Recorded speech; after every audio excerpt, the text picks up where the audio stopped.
Cohen here. This is my screencast about how I've been researching for the Cuba-US relationship project. I decided to do a screencast because I personally thought it would be the most efficient way to show you how I've been doing my research. I started off my research by going onto the Moses Brown cloud.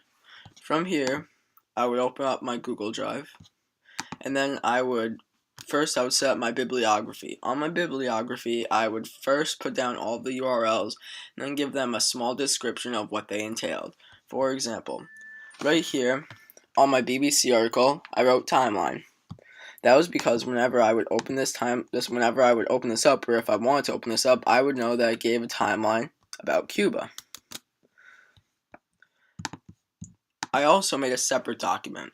This document held my Cuba research. On this document, there were all of my questions.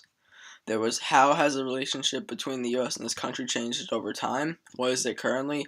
And what are the factors complicating this relationship?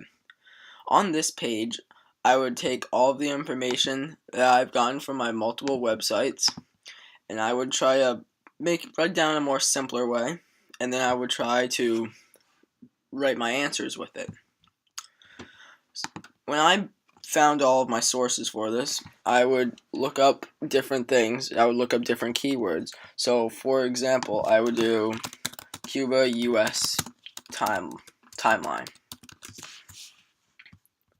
This gave me very good results. BBC is very good for this type of situation because it's very descriptive and it has a lot of details involved in it, which is really good for a project like this.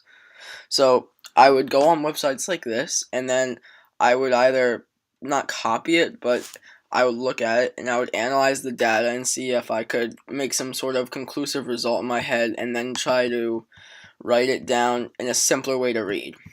A lot of the articles I used were either BBC, one of them was CNN, and it started off with Rihanna and Jay-Z being able to go down to Cuba, but then it also went on about how it went on over time, about how the conflicts went on over time. I also went on to use the Moses Brown library system. Out of this, I used ProQuest. I often searched up New York Times articles. From this article, I observed a lot of information, and it helped me get an understanding about what was going on during the missile crisis. Thank you for watching this, and have a good day.